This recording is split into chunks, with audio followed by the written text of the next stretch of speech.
নবীজি ডেকে বললেন, আয়েশা রে, আয়েশা, আমি নবীজি এমন নবী,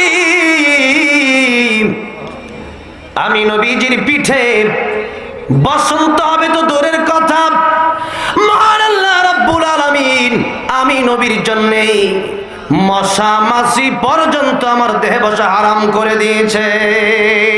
ওয়ানাশহাদু আল্লা ইলাহা ইল্লাল্লাহু ওয়াহদাহু লা শারীকা লাহু ونشهد أن سيدنا وسندنا وحبيبنا ومولانا محمدا عبده ورسوله الذي أرسل إلى الناس كافة بشيرا ونذيرا وداعيا إلى الله بإذنه وسراجا منيرا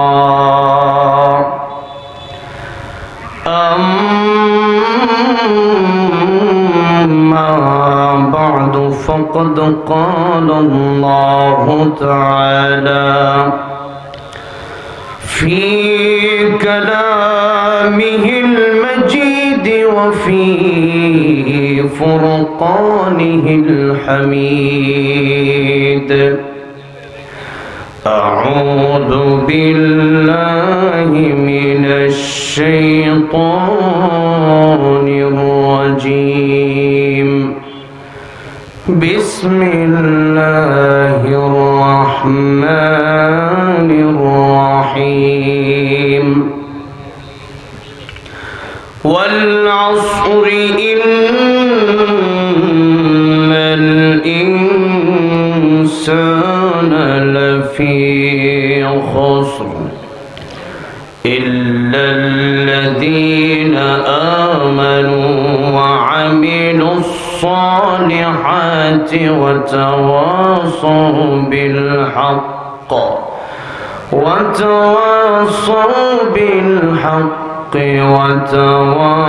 وتواصوا بالصبر صدق الله العظيم قال النبي صلى الله عليه وسلم اغتنم خمسا قبل خمس شبابك قبل هرمك وصحتك قبل سقمك وغناك قبل فقرك وفراغك قبل شغلك وحياتك قبل موتك أو كما قال النبي عليه الصلاة والسلام وقال تعالى في شان حبيبه ومحبوبه ومعشوقه مخبرا وآمرا إن الله وملائكته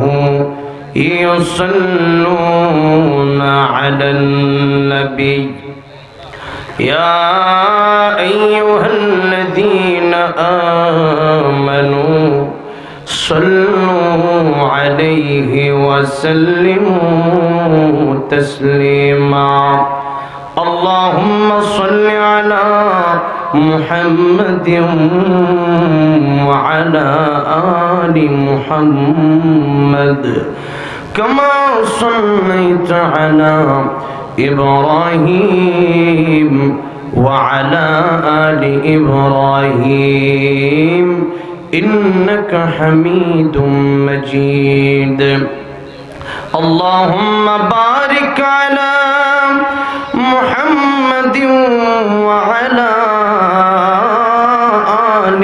محمد كما باركت على إبراهيم وعلى آل إبراهيم إنك حميد مجيد اللهم بارك لنا في رجب وشعبان وبلغنا رمضان রজব মাসের শেষ লগ্নে আমরা আছি, সামনে শাবান, এরপরে আসছে রমজানুল মুবারক। অর্থাৎ যে মাসে আমরা আজকের এই মাহফিলে বসেছি, হায়াত পেয়েছি, এই মাসটাও গুরুত্বপূর্ণ। সূরা তাওবার 36 নম্বর আয়াতে আল্লাহ রাব্বুল আলামিন বলেছেন, ইন্না ইদ্দাতাশ শুহুরি ইনদাল্লাহি 12 শাহরান ফি কিতাবিল্লাহ ইয়াওমা খালাকাস সামাওয়াতি ওয়াল আরদা মিনহা আরবাআতুন হুরুম। আল্লাহর নিকট 12টা মাস, যেদিন আসমান জমিন সৃষ্টি করা হয়েছে সেদিন থেকে আল্লাহর গণনায় রয়েছে 12টা মাস। আর এই মাসের ভিতরে আরবাআতুন হুরুম, 4টা মাস হচ্ছে সম্মানিত মাস, জিলকাদ, জিলহজ, মুহররম আর এই রজব মাস। এই রজব মাস আসলে পরে তৎকালীন সময়ে যখন কোরআন শরীফের এই আয়াত নাজিল হয়েছে, তখন কাফের বেদিনেরা পর্যন্ত এই দিনগুলোতে মারামারি বন্ধ রাখত। কেউ কারো সাথে কথা বলা বন্ধ থাকলে এই মাস আসলে তারা কথা বলা শুরু করে দিত। এই মাসকে তারা সম্মান জানাতো। মুফাসসিরিনে কেরামগণ বলেছেন, এই 4 মাসকে যারা সম্মান দিবে, দুনিয়াতে আখিরাতে আল্লাহ পাক তাদেরকে সম্মান, ইজ্জত, মর্যাদা বাড়ায় দিবেন। তো এই জন্য আসুন, এই পৃথিবী বর্তমানে ক্লান্ত অবস্থায় পৃথিবীর সময় আমরা পার করছি। সারা পৃথিবীতে আল্লাহর আযাব গজব আসতেছে। নবীজি সাল্লাল্লাহু আলাইহি ওয়াসাল্লাম বলেছেন, কিয়ামতের আগে ভূমিকম্প বেড়ে যাবে। আজকের এই সমাজে লক্ষ্য করে দেখুন, ভূমিকম্প দুদিন পরে পরেই হচ্ছে। তুরস্কে ভূমিকম্প হয়েছে, সিরিয়া ভূমিকম্প হয়েছে। শত শত নয়, হাজার হাজার মানুষ নয়, কোটি কোটি মানুষ এই ভূমিকম্পের কারণে ক্ষতিগ্রস্ত হয়ে গেছে, ইন্তেকাল করেছে। যারা বেঁচে আছে, অসহায় অবস্থায় বেঁচে আছে। একজন লোক দেখলাম সারা পৃথিবীকে নাচিয়েছে, এখন সে আজকে তার বাড়ি ধসে পড়ে যাওয়ার কারণে সে তাকিয়ে আছে আর চিন্তা করতেছে, হারে এক সময় ধনী ছিলাম, বিল্ডিং বাড়ি ছিল, আজকে এই ভূমিকম্পের কারণে এই বাড়ি নাই। আমরা আজকে এখানে যারা বসেছি প্রায় সবাই, এখানে অনেক চেয়ারম্যান আছেন, অনেক মেম্বার আছেন, আলহামদুলিল্লাহ। আমার এই বয়স থেকে যতদিন পর্যন্ত আমি ওনাকে চিনি, এমপি সাহেবকে চিনি, আমাদের শ্রীপুরের রোড ছিল না, শ্রীপুর রোড হয়েছে। জনসেবা এটা একটা সৎকায়ে জারিয়া। মানুষের জীবনে এই সম্পদ, কোন সম্পদই তার কবরে যাবে না। কিন্তু আপনার এই জীবনে যদি আপনার সম্পদকে, আপনার এই সেবাকে আপনি জনগণের জন্য করতে পারেন, জনগণকে যদি আপনি বিলিয়ে দিতে পারেন আপনার জীবনকে, তাহলে যিনি আপনার কবরকে জান্নাতের বাগান বানায় দিবেন তিনি কে? আল্লাহর নামটা একটু জোরে বলতে পারেন না? মাদ্রাসার ছাত্ররা অনেকেই আছেন, আপনারা একটু জোরে বলবেন।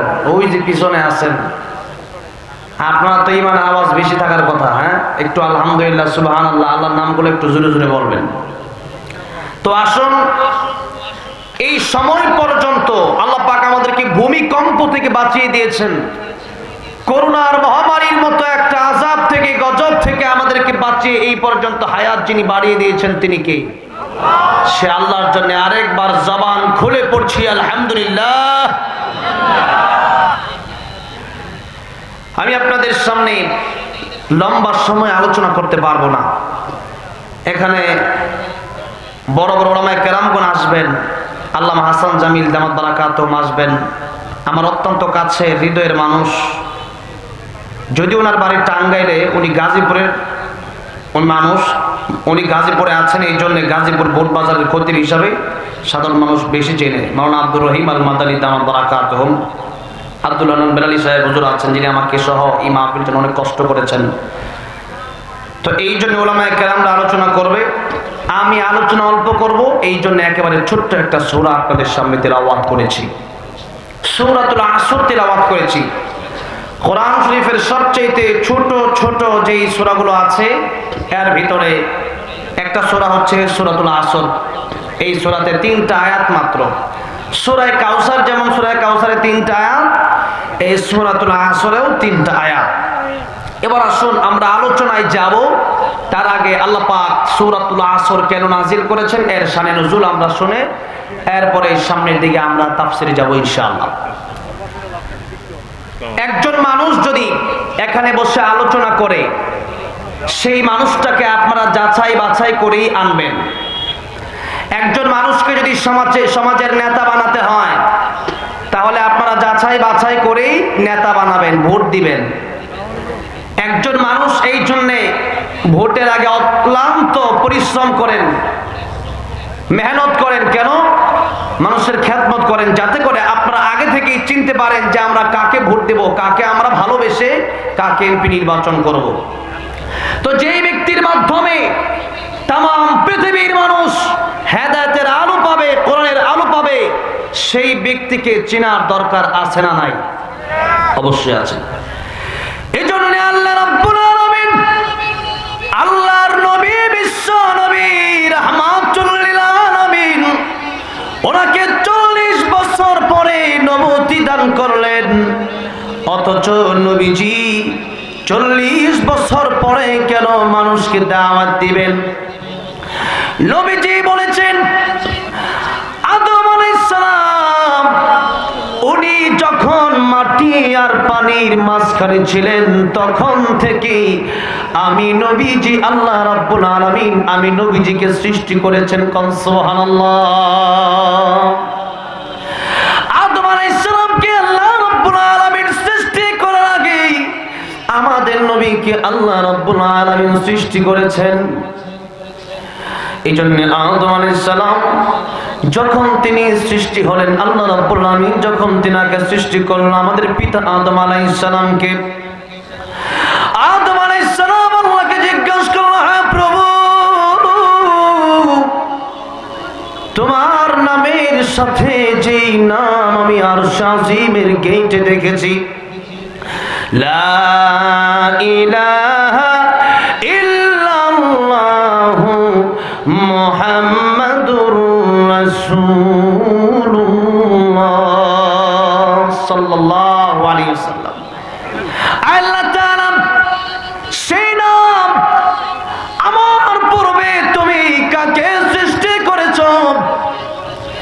আল্লাহ রাব্বুল আলামিন বললেন, আমার সেই হাবিব বিশ্ব নবী মুহাম্মদুর রাসূলুল্লাহ সাল্লাল্লাহু আলাইহি সাল্লাম, যিনাকে সৃষ্টি না করলে আমি আল্লাহ তুমি আদমকেও সৃষ্টি করতাম না। সেই মুহাম্মদ রাসূলুল্লাহ সাল্লাল্লাহু আলাইহি সাল্লামকে আদম আলাইহিস সালামের আগে থেকেই, সৃষ্টির আগে থেকেই আল্লাহ পাক নবী বানিয়েছিলেন।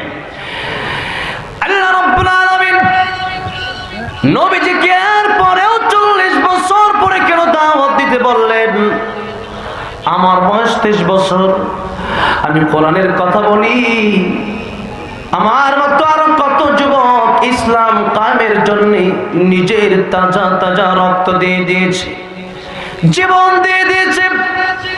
আল্লাহ রাব্বুল আলামিন চাইলে পারতেন, ওগো নবীজি আপনি আপনার যৌবন বয়স থেকে আপনি মানুষকে কোরআনের দাওয়াত দেন, দ্বীনের দাওয়াত আপনি দেন, কিন্তু আল্লাহ রাব্বুল আলামিন 40 বছর পরে কোরআনের দাওয়াত কেন মানুষের দ্বারে দ্বারে পৌঁছায় দিতে বললেন? কারণ 40 বছর পর্যন্ত আল্লাহ চিনিয়েছেন যে আমাদের নবীর চরিত্র কত সুন্দর। কোন সুবহানাল্লাহ। নবীর চরিত্র আল্লাহ রাব্বুল আলামিন 40 বছর পর্যন্ত দেখাইছেন। দেখো, নবী হওয়ার যোগ্যতা সবাই রাখে না, আর না হলে পরে সাধারণ মানুষ আবু জাহেল, আবু লাহাব, উতবা, ওয়ালিদ ইবনে মুগিরা বলতে পারে যে আমাদের সাথে তুমি চলেছো, আমাদের সাথে তুমি খেয়েছো, একসাথে চলাফেরা, তো আমরা নবী হতে পারলাম না, তুমি নবী হলা কেমনে? এ কথা বলার সম্ভাবনা আছে। যার কারণে আল্লাহ পাক শুধু নবীর জন্মের পর থেকেই নয়, নবীর জন্মের আগে থেকে আব্দুল্লাহ নবীর পিতা যখন ঘর থেকে বের হতো তখন আব্দুল্লাহকে দেখে তৎকালীন সময়ের মেয়েরা পাগল পাড়া হয়ে যেত। তখন সুবহানাল্লাহ। আর বলতো, আব্দুল্লাহ রে, তোমাকে বিয়ের প্রস্তাব দিলাম, আমাকে তুমি বিয়ে করো। কারণ আব্দুল্লাহর কপালে এমন একটা নূর ভাসতেছিল, এমন একটা আলো ভাসতেছিল, যে আলো দেখার কারণে ওই এলাকার লোকেরা, মক্কার লোকেরা বুঝতে পেরেছে আব্দুল্লাহর কপালে এই নূর। এটা দুনিয়ার কোন সাধারণ মানুষের কপালে যেহেতু নাই, মনে হয় মুহাম্মদ রাসূলুল্লাহ এই আব্দুল্লাহর ঘর থেকেই জন্ম নেবে। সুবহানাল্লাহ। আব্দুল্লাহর ঘর থেকেই মনে হয় মুহাম্মদ রাসূলুল্লাহ জন্ম হবে। যেই মাত্র এই কথা চিন্তা করলো, নারীরা আব্দুল্লাহর জন্য পাগল পাড়া ছিল। নবীজির দাদা আব্দুল মুত্তালিব উনি খাজা আব্দুল ওয়াহাবের বাড়িতে গেছেন। খাজা আব্দুল ওয়াহাব উনি হচ্ছেন নবীজির নানা। খাজা আব্দুল ওয়াহাবের বাড়ি থেকে উনি ওনার কয়েকজন সন্তানকে সেখানে নিয়ে গেল আর আব্দুল্লাহর জন্য বিয়ের প্রস্তাব দিল। নবীজির নানা খাজা আব্দুল ওয়াহাব বলল যে, দেখো, তোমার যে সন্তানগুলোর চেহারা আমি দেখেছি, এই সন্তানগুলোর চেহারা দেখে তোমার কোন সন্তানের কাছে আমার মেয়ে আমেনাকে বিয়ে দেওয়া সম্ভব হবে না। আব্দুল মুত্তালিব বলল, খাজা আব্দুল ওয়াহাব, আপনি শোনেন, আমার যে সন্তানগুলোকে আমি এই জায়গায় নিয়ে এসেছি, কোন সন্তানের চেহারা আমার আব্দুল্লাহর সাথে মিল নাই। সুবহানাল্লাহ। আমার আব্দুল্লাহ তো সুন্দর, আমার আব্দুল্লাহর চেহারা থেকে আল্লাহ রাব্বুল আলামিন অটোমেটিকলি নূর বের করে দেন। খাজা আব্দুল ওয়াহাব ডেকে বলল, আব্দুল মুত্তালিব, তোমার সমস্ত ছেলেদের চেহারা দেখে আমি বুঝতে পেরেছি আব্দুল্লাহর চেহারা এত সুন্দর হবে না। সুতরাং না দেখা পর্যন্ত তোমার আব্দুল্লাহর কাছে আমার আমিনাকে আমি বিয়ে দিতে পারবো না। আব্দুল মুত্তালিব বলল, ঠিক আছে, আমার সন্তানকে আমি আপনার সামনে এনে উপস্থিত করতে চাই। অনুমতি দেওয়া হলে পরে আব্দুল্লাহকে যেই মাত্র খাজা আব্দুল ওয়াহাব দেখলো, আব্দুল ওয়াহাব দেখে বলল, রায় আব্দুল মুত্তালিব, জীবনে কত সন্তান দেখলাম, এত সুন্দর চেহারা আমি খাজা আব্দুল ওয়াহাবের জীবনে কোনোদিন আমি দেখি নাই। আব্দুল ওয়াহাব বলল, আব্দুল মুত্তালিব, শোনো, এমন ছেলে আমি আমার জীবনে দেখি নাই, কিন্তু আমিনার মতো মেয়েও তুমি দেখো নাই। সুবহানাল্লাহ। তোমার ছেলের কপাল থেকে যেরকম নূর চমকায়, আমার মেয়ে আমিনার কপাল থেকেও নূর চমকায়। সুবহানাল্লাহ। যে মাত্র দেখা হয়ে গেল, বিবাহ শাদী হয়ে গেল, আল্লাহর নবী বিশ্বনবী রাহমাতুল লিল আলামিনের পিতা আব্দুল্লাহ উনি এখন রাস্তায় বের হয়েছেন। মারিয়াম এক মেয়ে আব্দুল্লাহর জন্য পাগল। সে আব্দুল্লাহর দেখে সে দৌড়ে পলায়ন করলো। আব্দুল্লাহ জিজ্ঞাসা করলো, মারিয়াম, এতদিন তুমি আমার দেখলে আমার কাছে আসতে, আমার মোহাব্বত করতে, আমার ভালোবাসতে, আর আজকে আমাকে দেখে তুমি দূরে চলে গেলে, আর কারণটা কি জানতে পারি? মারিয়াম বলল, দেখো আব্দুল্লাহ, এতদিন তোমার কপালে যে নূর আমি দেখতে পেতাম, সেই নূরটা আজকে আমি দেখতে পারতেছি না। অর্থাৎ সেই নূর চলে গেছে আমিনার গর্ভে। এই জন্য আজকে থেকে তোমার প্রেমে আমি আর পাগল হব না। আমি তোমার জন্য পাগল হই নাই, আমি পাগল হয়েছে বিশ্ব নবী রাহমাতুল লিল আলামিনের জন্য। আল্লাহু আকবার। আমি সেই নবীর জন্য পাগল হয়ে আমি চেয়েছিলাম আমি যেন সেই নবীর মা হতে পারি। আব্দুল মুত্তালিবের বিয়ের কিছুদিন পরে আব্দুল মুত্তালিবের ইন্তেকাল, আব্দুল্লাহর ইন্তেকাল হয়ে গেল। যেই মাত্র আব্দুল্লাহর ইন্তেকাল হয়ে গেল, আমিনা যখন বাড়িতে থুতু ফেলে, ওনার থুতু থেকে মেশকে আম্বরের ঘ্রাণ বের হতে থাকে। এলাকার লোকেরা বলে, আব্দুল মুত্তালিব, আমেনা থুতু ফেলে থুতুর ভিতরে ঘ্রাণ কেমনে বের হয়? আমেনা কোন সুগন্ধি কোন সুগন্ধি সে ব্যবহার করে, যে সুগন্ধি লাগানোর কারণে আমেনার শরীর থেকে এত সুন্দর ঘ্রাণ বের হয়। আর নিয়ম হলো, স্বামী মারা গেলে পরে স্ত্রী সে সুগন্ধি ব্যবহার করতে পারবে না, শোক পালন করবে। স্বামীর মৃত্যুতে, স্বামীর ইন্তেকালের কারণে শোক পালন করবে। কিন্তু আমেনা যখন রাস্তা দিয়ে হেঁটে যায়, তখন আমেনার শরীর থেকে এত সুন্দর ঘ্রাণ আমরা পাই, তার শরীর থেকে মেশকে আম্বরের ঘ্রাণ যেন আমরা পাই। আরে আব্দুল মুত্তালিব, এত সুন্দর ঘ্রাণ আমাদের জীবনেও কোনোদিন আমরা পাই নাই। রে আব্দুল মুত্তালিব, তোমার আমেনা, তুমি জিজ্ঞাসা করো এই মুহূর্তে তোমার আমেনা কেন সুগন্ধি ব্যবহার করে। একবার, দুইবার, তিনবার লোকেরা যখন কথাগুলো বলে, আব্দুল মুত্তালিব ডাক দিয়ে বলল, রে মুহাম্মদের দাদি, রে আব্দুল্লাহর মা, তোমার ছেলের স্ত্রীর মুখ থেকে মেশকে আম্বরের ঘ্রাণ বের হয় কিভাবে সম্ভব? নবীজির দাদি আমিনাকে গিয়ে বলল, রে আমিনা, তোমার মুখ থেকে, তোমার জবান থেকে এত সুন্দর মেশকে আম্বরের ঘ্রাণ কিভাবে বাহির হয়? রায় আমিনা, তোমার শরীর থেকে এত সুন্দর ঘ্রাণ বের হয়, তুমি কোন সুগন্ধি ব্যবহার করো বলো? আর এই সময় কয়েকদিন হলো তোমার স্বামী আব্দুল্লাহর ইন্তেকাল হলো, তুমি এই মুহূর্তে কেন খুশবু ব্যবহার করো? আমিনা ডাক দিয়া বলল, রে আমার শ্বশুর আব্বা জান, ও আমার শ্বশুরি আম্মা জান, আমি আমার এই মুহূর্তে কোনো খুশবু আমি ব্যবহার করি না। আব্দুল্লাহর ইন্তেকালের পর থেকে আমি তো অবশ্যই সুখ পালন করতেছি, কিন্তু আমার পেটের ভিতরে, আমার গর্ভের ভিতরে যে সন্তান আছে,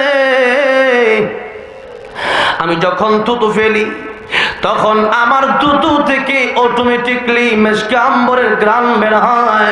এটা আমার দেহের কোনো কারিশমা না, এটা আমার গর্ভের ভিতরে যে বিশ্ব নবী আছে সেই নবীর কারিশমা। আল্লাহু আকবার, আল্লাহু আকবার। সেই নবীর কারিশমা আমার গর্ভ থেকে বের হয়, এটা আমার কোনো কারিশমা না। নবীজি জন্মের আগেই এত অলৌকিক ঘটনা আল্লাহ পাক দেখাইছে। দেখো বিশ্ববাসী, সাধারণ মানুষ যে নবী হবে আর তোমরা মেনে নিবে, বিষয়টা কিন্তু এমন নয়। একটা মানুষ যে কোনো জায়গায় যেতে হলে তার পরিচিত হওয়া লাগবে, তার আচরণের মাধ্যমে তার এমন কিছু গুণ থাকতে হবে যেটা সবার মধ্যে থাকবে না। নবীজি জন্ম নিলেন, নবীজি জন্ম নেওয়ার পরেই সিজদায় পড়ে গেলেন। সুবহানাল্লাহ বলেন না? সিজদায় পড়ে গেছে, আল্লাহ তাসবিহ পাঠ করতে শুরু করে দিয়েছে। আল্লাহু আকবার কাবীরা, আলহামদুলিল্লাহি হামদান কাসীরা, সুবহানাল্লাহি বুকরাতাও ওয়া আসীলা। নবীজি পড়তেছেন, সিজদায় চলে গেছেন। আচ্ছা বলেন তো, এরকম কোন শিশু আপনারা দেখেছেন যে জন্মের পরে সিজদায় পড়ে গেছে, আল্লাহর তাসবিহ পড়েছে? তাহলে এটা অন্য কোন উম্মতের পক্ষে সম্ভব নয়, এটা নবীর পক্ষে সম্ভব। নাম্বার 2 হলো, নবীজির জন্মের পর থেকে নবীজি কোনোদিন ছোট্ট বয়সেই উলঙ্গ হতেন না। কন্যা সুবহানাল্লাহ। নাম্বার 3, দেখেন নবীজিকে একদিন আম্মা জান আয়েশা সিদ্দিকা রাদিয়াল্লাহু আনহা বললেন, আমার প্রাণের স্বামী বিশ্বনবী রাহমাতুল আলামিন, আপনার শরীরে আমি কিছু দাগ দেখতে পাচ্ছি, আপনার পিঠে। এই দাগগুলো কিসের দাগ? আপনার কি কখনো বসন্ত হয়েছিল? নবীজি ডেকে বললেন, আয়েশা রে, আয়েশা, আমি নবীজি এমন নবী, আমি নবীজির পিঠে বসন্ত হবে তো দূরের কথা, মহান আল্লাহ রাব্বুল আলামিন আমি নবীর জন্যে মশা মাছি পর্যন্ত আমার দেহে বসা হারাম করে দিয়েছে। একটা মশা মাছি আমার গায়ে কোনোদিন বসে নাই। ইয়া রাসূলুল্লাহ, ইয়া হাবিবাল্লাহ, এত দাগ কিসের দাগ? নবীজি বললেন, আয়েশা রে, এই দাগগুলো আমার বসন্তের দাগ নয়, এই দাগ আমার সেই দাগ তাইফের ময়দানে আমি মানুষকে দ্বীনের দাওয়াত দিতে গিয়েছিলাম, মানুষেরা আমার দাওয়াত শোনে নাই, নবীজিকে পাথর মেরেছে, নবীজির পেট থেকে রক্ত গড়ায়া গড়ায়া জোতা মোবারকের সাথে লেগে গিয়েছে। আল্লাহ পাক জিবরাইলকে পাঠিয়েছেন, রে জিবরাইল, আমার নবীর কাছে যাও, আমার নবীর কাছে গিয়ে বলো, অন্যান্য নবীরা তো তাদের উম্মতকে বদদুয়া করেছে, কওমে লূতকে আমি আল্লাহ ধ্বংস করে দিয়েছি, নূহ আলাইহিস সালামের উম্মতকে আমি আল্লাহ ধ্বংস করে দিয়েছি। এরকম ভাবে আমার নবীও কি এরকমটা চায় কি চায় না? আমার নবী যদি বলে তাইফের জমিনকে এখন উল্টায় দিতে পারি আমি আল্লাহ তাআলা, যেই মাত্র বলেছে আল্লাহর নবী বিশ্ব নবী রাহমাতুল লিল আলামিন ডাক দেয়া বলল, জিবরাইল, আমার এই উম্মতকে যদি আমি নবীর দাওয়াত দিতে না পারি তাহলে আমার উম্মত আগামীতে জান্নাতে যাবে কেমনে? সুতরাং উম্মতকে ধ্বংস করা যাবে না। সেই তায়েফে আমি গিয়েছি, তায়েফে এখন যেই ফলের বাগান, আলহামদুলিল্লাহ, এত ফল ফলাদি তায়েফে মনে হয় সৌদির আর কোনো জায়গায় এত ফল ফলাদি আপনি পাবেন না। মক্কাতে পাবেন, তবে তায়েফে হচ্ছে অনেক অনেক বড় একটা বাজার আছে, শুধু ফলের বাজার। এখানে যারা গিয়েছেন তারা দেখেছেন সেই জায়গায় শুধু বরকত আর বরকত। কেন? নবীজি বদদুয়া দিলে আর বরকত থাকতো না। সেই নবীজি আমাদের জন্য দোয়া করেছেন, চেয়েছেন আমরা কিভাবে জান্নাতি হব। আমাদের অনেকের দাদা পরদাদা এরকম ভাবে আপনারা দেখতে পারবেন যা ওনারা হিন্দু ছিল, ইসলাম ওনাদের ভিতরে ছিল না, কিন্তু নবীজির সেই দাওয়াতের কারণে আজকে আমরা ইসলাম পেয়েছি, কোরআন পেয়েছি, সুন্নাহ পেয়েছি, আমরা জান্নাতের পথ পেয়েছি, হালালের পথ পেয়েছি, হারাম থেকে বাঁচতে পেরেছি সেই নবীর দাওয়াতে। নবীজি কষ্ট উম্মতের জন্য করেছেন, সেই নবীর গায়ে কোনোদিন মশা মাছিও বসে নাই। এরপরের কথা হচ্ছে নবীজি সাল্লাল্লাহু আলাইহি ওয়াসাল্লাম জন্মের পরেই উনি এত সুন্দর, জন্মের পর থেকে ওনার চরিত্র ছিল 40 বছর পর্যন্ত দুষ্টমি করে একটা মিথ্যা কথা বলে নাই। কন্যা সুবহানাল্লাহ। যেই নবীর চরিত্রের ব্যাপারে আল্লাহ নিজে সার্টিফিকেট দিয়েছেন, আমরা তো কেউ সার্টিফিকেট দিলে এটা নিয়ে গর্ব করি, আর আমাদের বিশ্বনবীর সার্টিফিকেট আল্লাহ পাক নিজেই বর্ণনা করলেন, ওয়া ইন্নাকা লাআলা খুলুকিন আযীম।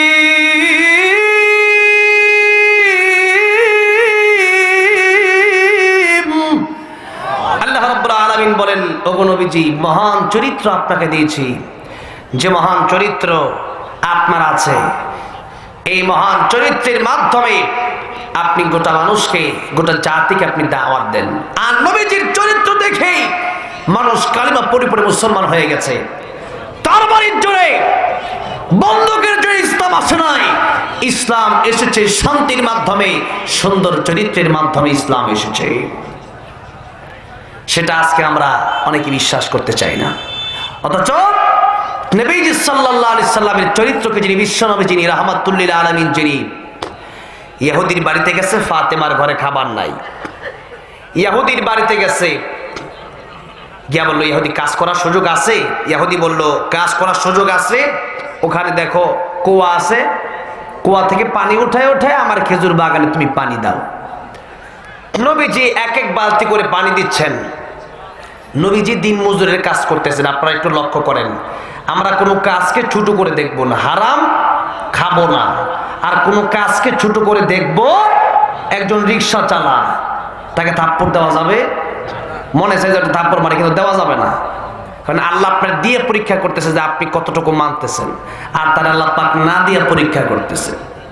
সুতরাং কাউকে আল্লাহ পাক দিছে, কাউকে দেয় নাই, এর বাইরের দুনিয়াতে কেউ যাবে। আমার আছে আরেকজনের নাই, আরেকজনের আছে আরেকজনের নাই। আল্লাহ পাক বলেন তোমরা সমস্ত অবস্থায় আমার শুকর আদায় করো, ওয়াশকুরুনি ওয়ালা তাকফুরুন, শুকর আদায় করো, নাফরমানি করবা না। আল্লাহ পাক বলেন যে যাদের আছে তারা শুকরিয়া আদায় করো, যাদের আছে হজ ফরজে হজ করো, যাকাত হইছে যাকাত দেন না আপনারা অনেকে, যাকাতটা দিয়ে দিবেন। আপনি এত টাকা পয়সা নিয়ে তো আপনি কবরে যেতে পারবেন না। এই সম্পদ কিয়ামতের কঠিন ময়দানে যাকাত না দিলে পরে এটা সাপ হয় আর বলবে আমি তোর সেই সম্পদ, গচ্ছিত সম্পদ, যে সম্পদ তুই যাকাত দেস নাই, আজকে আল্লাহ পাক সাপ বানায় দিছে। এই জন্য সম্পদের যাকাত আমাদের দিতে হবে। এবার আসুন, যাদের আছে তারা অপর যাদের নাই এদের উপর জুলুম করা যাবে। আল্লাহ ইনসাফের বিচার কিয়ামতের ময়দানে কায়েম করবে। আমরা যদি বেইনসাফের বিচার এখন করি তাহলে কিয়ামতের কঠিন ময়দানে আল্লাহ পাক ইনসাফের বিচার করে এটার বদলা আল্লাহ পাক নিয়ে নেবে। এই জন্য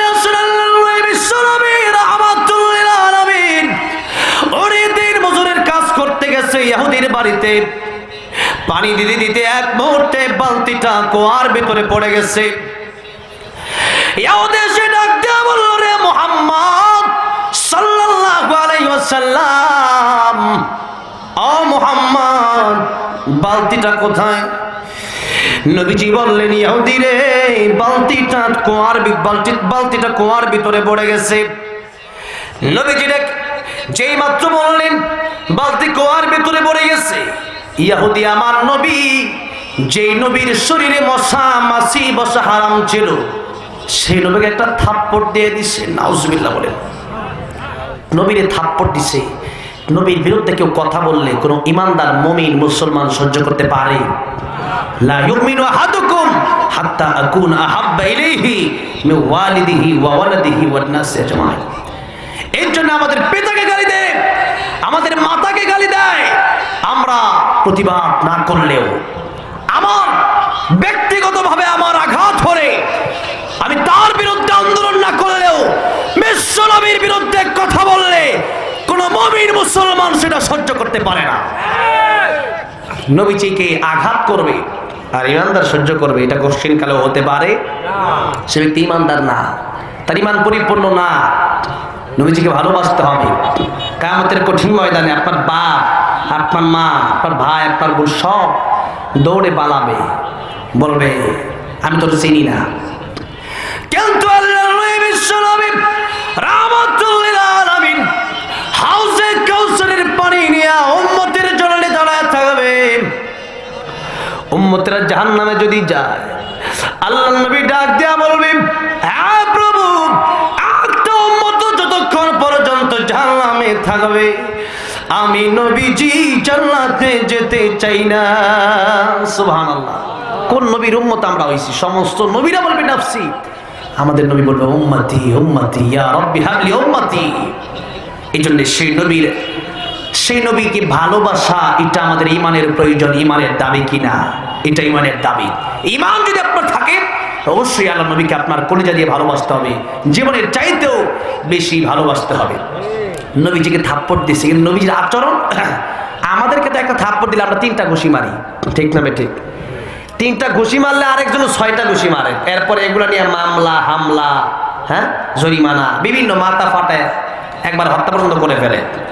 সেই দিকে আমরা যদি যাই তাহলে এটা নবীর আদর্শ হলো না। নবীর আদর্শ হলো আমার কেউ একটা গালি দিছে তা আমি সহ্য করে নেই, কারণ আমার এই গালির জবাব আমার দেওয়ার দরকার নাই। কিয়ামতের ময়দানে বিচার করবে কে? আল্লাহ বিচার করবে। আল্লাহ নবী থাপ্পড় দিলেন না। কি চরিত্র কাকে বলে? অথচ নবীজির গায়ে 4000 যুবকের শক্তি আল্লাহ পাক দিয়ে দিয়েছিল। সুবহানাল্লাহ। নবীজি সাল্লাল্লাহু আলাইহি সাল্লাম উনি এরপরেও থাপ্পড় দিলেন না। নবীজি চলে যেতে চাইলেন, নবীজিকে কিছু খেজুর দিল, নবীজি চলে যেতে চাইলেন। এরপরেও ইহুদি ওর গালি থামায় না। ইহুদি বলতেছে যে তুমি এরকম একটা কাজ করলে, আমার বালতিটা তুমি কুয়ার ভিতরে ফেলে দিলা, এটা আমার খুব খারাপ লাগছে। নবীজি যখন তার গালি দিছে তখন নবীজি সহ্য করতে পারলো না। নবীজি কুয়ার কাছে গিয়ে ডাক দিয়ে বলল, রে কুয়া,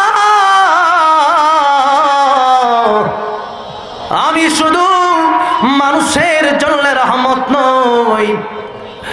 আমি নবী শুধু জিনের জন্য রহমত নই, আমি নবী যে সাগরের জন্য রহমত, দরিয়ার জন্য রহমত, নদীর জন্য রহমত, গাছ গাছালির জন্য রহমত, পাক পাখালির জন্য রহমত। আমি নবীজি তুই কুয়ার জন্য রহমত, কুল কায়নাতের জন্য আমি নবী রহমত, দুনিয়ার জন্য আমি নবী রহমত, আখিরাতের জন্য আমি নবী রহমত। রাখত তোর জন্য আমি নবীজি রহমত। ও কুয়া তোর পানির জোয়ার বাসায় দে, বালতিটা আল্লাহর হুকুমে আমার হাতে এনে দে। যেই মাত্র বলছে এমনি কুয়ার ভিতরে জোয়ার শুরু হয়ে গেছে, আল্লাহর নবীর হাতে অটোমেটিকলি বালতিটা পৌঁছে গেছে। নবীজি বালতিটা নিয়ে ইহুদিরে দিছে। ইহুদি চিন্তা করে এমন লোক তো জিন্দেগিতে দেখি নাই, থাপ্পড় আমি তারা দিলাম, সে আমার ওটা থাপ্পড় দেয় না। কি সুন্দর ব্যবহার, তার চেহারা তো সুন্দর, তার চেহারা দেখে আরো বেশি পাগল হয়ে গেছে। এতক্ষণ খেয়াল না করলেও তার এখন খেয়াল হয়েছে যে নবীজির চেহারার নবীজির চেহারার আলোতে কাবা শরীফের দেওয়াল পর্যন্ত আলোকিত হয়ে যেত। সুবহানাল্লাহ। তোমার সৃষ্টি যদি হয় এত সুন্দর, না জানি তাহলে তুমি কত সুন্দর, কত সুন্দর। দুনিয়া সুন্দর, মানুষ সুন্দর, আসমান সুন্দর, জমিন সুন্দর, সুন্দরে সুন্দরে পাল্লা। জানি না কত সুন্দর তুমি আল্লাহ, জানি না কত সুন্দর তুমি আল্লাহ। সুবহানাল্লাহ। সেই নবীর চেহারার আলোতে কাবা শরীফের দেয়াল আলোকিত হয়ে যেত। তো চেহারা দেখলে তো একটা মায়া লাগার কথা। নবীজির চেহারা দেখুন, কেউ দেখুন তার খেয়াল হয়েছে এত সুন্দর চরিত্র বিশ্ব নবী ছাড়া কারো হতে পারে না। এত সুন্দর চরিত্র বিশ্ব নবী ছাড়া কারো হতে পারে না। ইহুদি পাগল পাড়া হয়ে গেছে। নবীজি চলে গেছে বালতি দিয়া।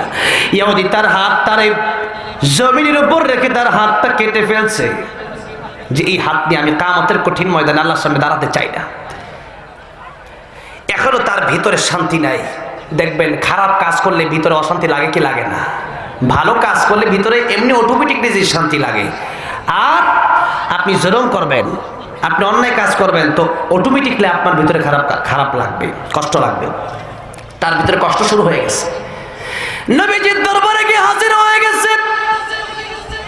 আসসালাতু ওয়াসসালামু আলাইকা ইয়া রাসূলুল্লাহ, আসসালাতু ওয়াসসালামু আলাইকা ইয়া হাবিবাল্লাহ, ইয়া রাসূলুল্লাহ, ইয়া হাবিবাল্লাহ।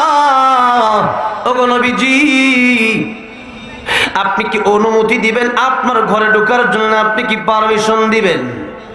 নবীজি বলেন নাই আমার ঘরে আসা যাবে না, আমার তুমি একটু থাপ্পড় দিছো, এই কথা বলেন নাই।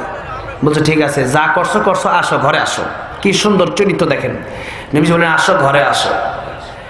নবীজির ঘরের ভিতরে যখন প্রবেশ করলো ইহুদিরাকে বলে হুজুর, যেই হাত দিয়ে আপনার থাপ্পড় দিয়েছি ওই হাতটা আমি কেটে ফেলে দিয়েছি। কিয়ামতের কঠিন ময়দানে আল্লাহর সামনে এই হাত নিয়ে দাঁড়াতে চাই না। ইয়া রাসূলুল্লাহ, এই যে হাত কেটে হাত আরেক হাতে ধরে নিয়ে আসছি। নবীজি উনি তো রহমতের নবী, উনি এই হাতটা তার চলে যাবে এটা চান নাই। নবীজির লালা মুবারক ছিল পৃথিবীর শ্রেষ্ঠ মেডিসিন। কি ছিল? শ্রেষ্ঠ মেডিসিন ছিল।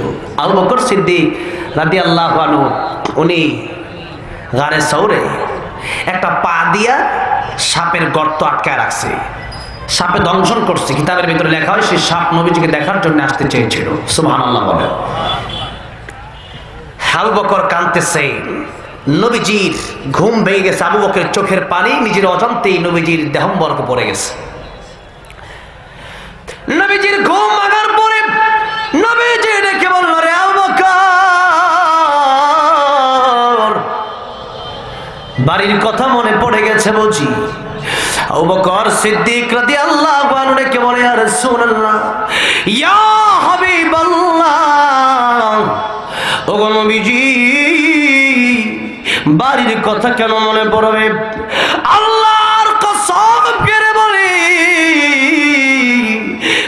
থেকে কালিমা পড়ে মুসলমান হয়ে গেছি, নিজের জীবনের চাইতেও বেশি আপনি নবীকে ভালোবাসি। তখন নবীজি বাড়ির কথা মনে পড়ে কাঁদবো।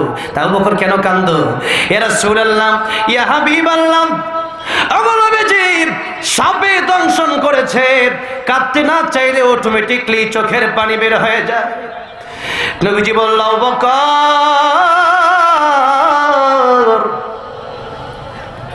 তোমার চোখের পানি বের হচ্ছে, তুমি কাঁদতে সময় আগে ডাক দিলে না কেন?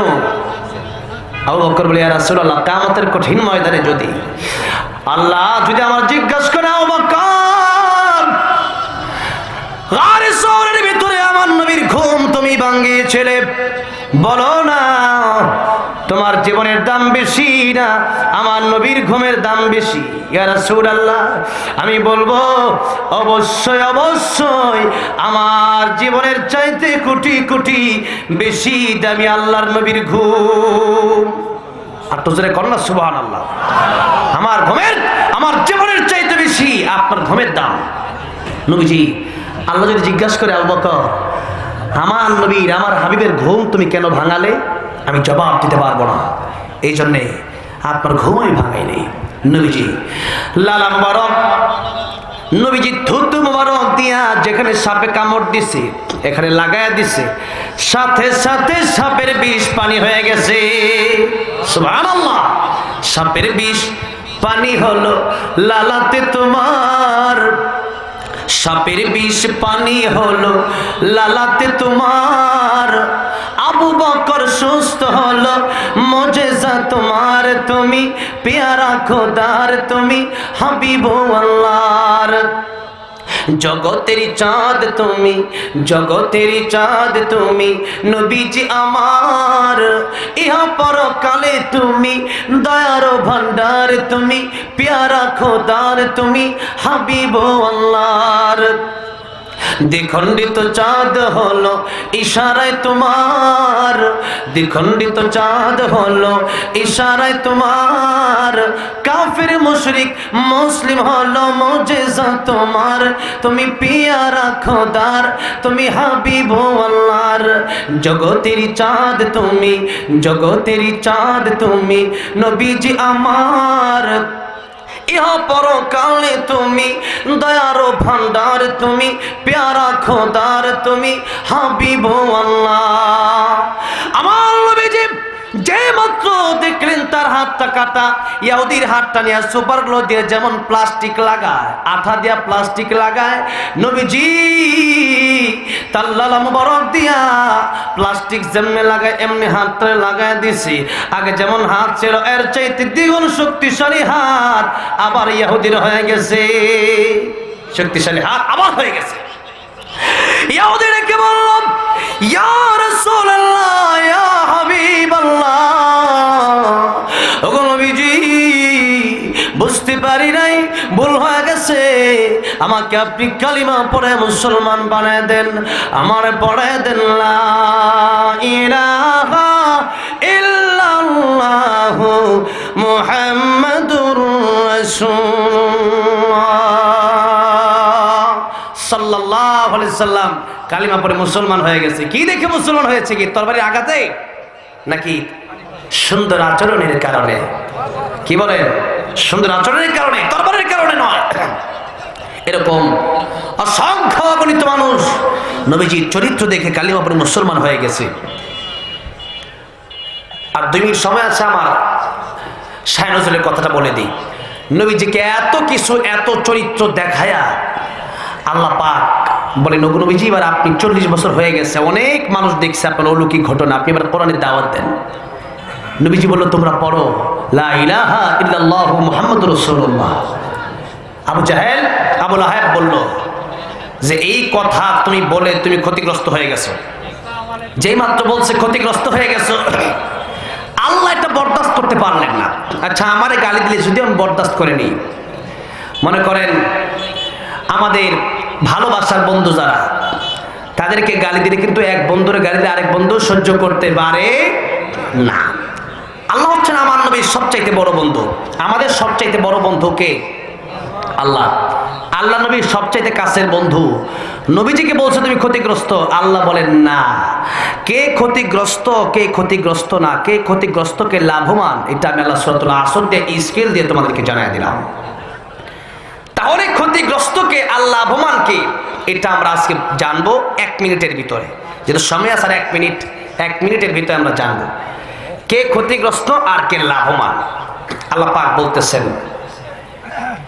1 নম্বর আমানু, যাদের ঈমান থাকবে, অর্থাৎ 6 কথার উপর বিশ্বাসী হবে।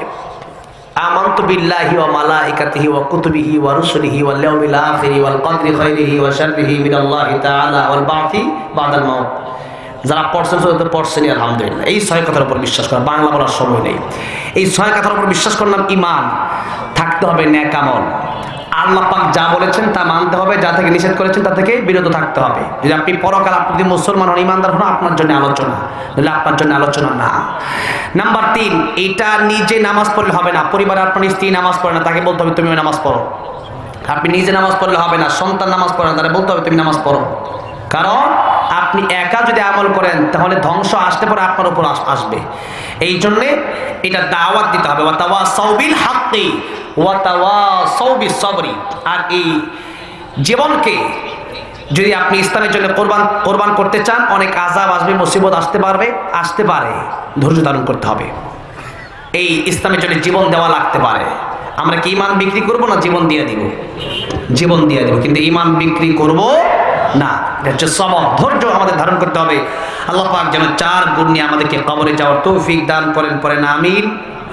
অল্প সময়ের ভিতরে আজান হবে। আমি আপনাদের অত্র এলাকার সন্তান, যদিও এই মাহফিলটা আজকে ফার্স্ট এসেছি। আমার বাড়ি হচ্ছে বর্মি সিটপাড়া এলাকায়। আমাদের এলাকার অনেক আলহামদুলিল্লাহ অনেক লোক এখানে আসেন, চেয়ারে বসে আছেন, অনেক সম্মানিত লোক। আমি অনেককেই চিনি, যদিও এখানে মাহফিলে আসি নাই। প্রায় 2-3 বছর ধরে অনেককে আমার দেখা হয়েছে, অনেকের সাথে স্টেজে আমার দেখা হয়েছে। তো এই জন্যে এই মাহফিলটা এমপি সাহেব ওনার ভাই আমাকে দাওয়াত করছে। ওনারা অনেক কষ্ট করেছেন। ওনারা ইসলাম প্রিয় মানুষ, আল্লাহর কোরআন প্রিয় মানুষ। ওনারা আল্লাহ পাক যেন আমাদেরকে ন্যায় খায়ের দান করে, এবং বিশেষ করে যার জন্য আজকের এই মাহফিল করা হয়েছে মরহুম ইসমাইল বাগমার, ওনাকে যেন আল্লাহ পাক জান্নাতের আলা মাকাম দান করে। আপনারা সকলে পড়েন আমিন। এই মাহফিলের উসিলায় যেন আল্লাহ পাক সকলকে মাফ করে দেন, বলেন আমিন। আল্লাহ পাক এই মাহফিলের উসিলায় আমাদেরকে দুনিয়াতে শান্তি, পরকালে চির মুক্তি দিয়ে জান্নাতের মালিক বানায় দেন, বলেন আমিন। আসসালামু আলাইকুম ওয়া রাহমাতুল্লাহি ওয়া বারাকাতুহু।